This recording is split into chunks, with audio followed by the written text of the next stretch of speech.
We have a seat waiting for you in the Delmarva Life audience. And you know what? We'd love to have you here in historic Studio D. Book your seat by visiting delmarvalife.com and clicking on the show tab. There on the right side of the home page is the ticket tab under for our audience, or just give us a call, 443-880-9116.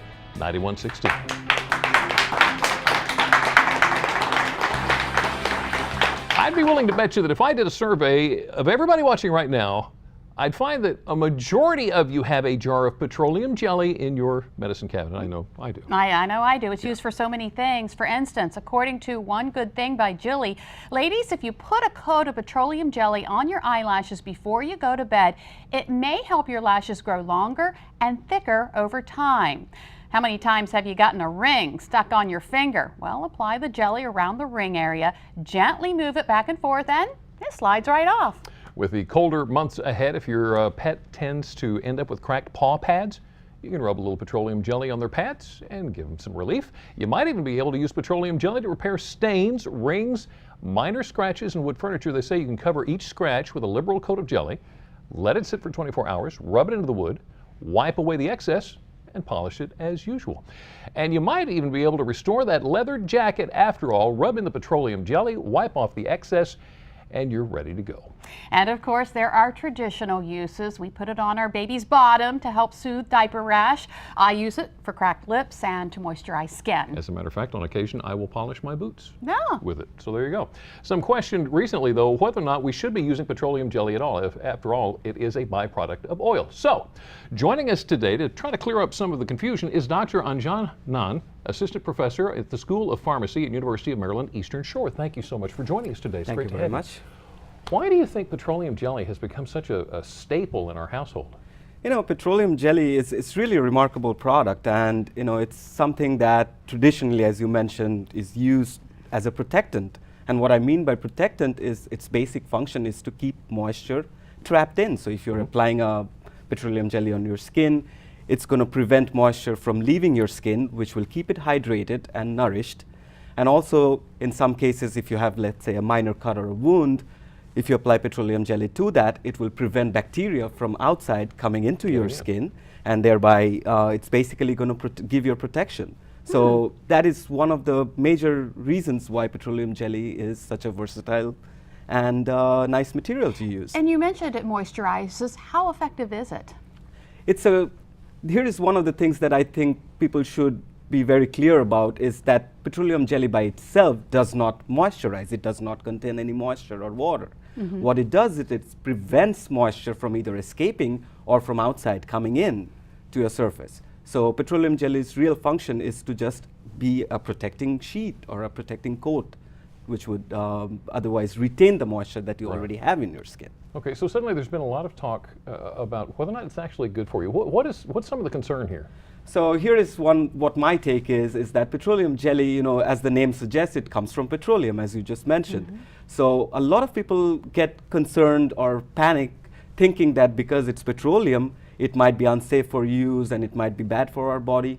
But research has shown, and we all know, that it really is not the case, because the petroleum jelly that you find in your medicine cabinet or the grade that is used in typical cosmetics in daily life, that petroleum jelly is a very pure, refined form of the petroleum that we otherwise would have concerns about being a petroleum product. Now, but there's a certain product that's of particular concern called PAH? Yes, so there are different grades of petroleum, and the ones that, as I said, we use in cosmetics is obviously the pure grade.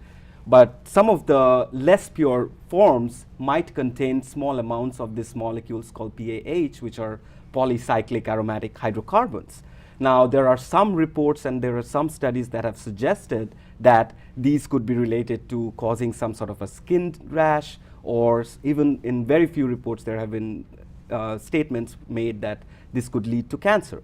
However, one of the things you have to realize is that those are only related to the amounts that you use that would cause cancer. That is not exactly what you find in your petroleum jelly in your medicine cabinet. So it would have to be a lot. It has to be a lot. So the amounts that are present in your standard petroleum jelly is so much less that so far there has been no direct evidence that would suggest any link between the use of petroleum jelly and causing any skin condition, even far less likely that it would cause cancer. So if you're one of those people who are hearing this and saying, you know, I don't know, I'm still concerned, is there an alternative? What should you do? Well, there are couple of alternatives if you choose to go that way. Is currently we have a lot of emphasis on using natural products, you know, products that are derived from plant origin or seeds or fruits. For instance, coconut oil, sunflower oil, you know, you have cocoa butter, shea butter, all of these products which you are probably already familiar with, and these are made of entirely plant origin, so they will have absolutely no amounts of these PAH, if at all any.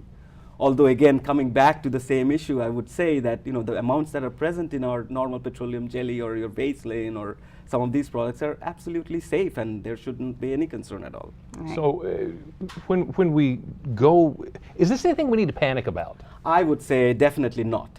There is one thing you can still do, however, if you are on the side of caution, Right. which is if you're buying a product, stick to brands that have a good, well-established track record, something that you have seen being used for a long time, something that has a good name and reputation, because those products are more likely have been tested over years of research and proven to be safe and to be used for protecting purposes. And if you still don't want to, whatever I say, if you still don't want to Take the chance. Right. you would much rather be using something that's more of a natural origin, as I said, like coconut oil or theobroma oil. Some of these products might be a way to go. So you've debunked the myths. We really I really don't think need to that there worry. is, and in so many studies and there is so much research that have already shown that these are safe, that there is anything to be worried about or to panic.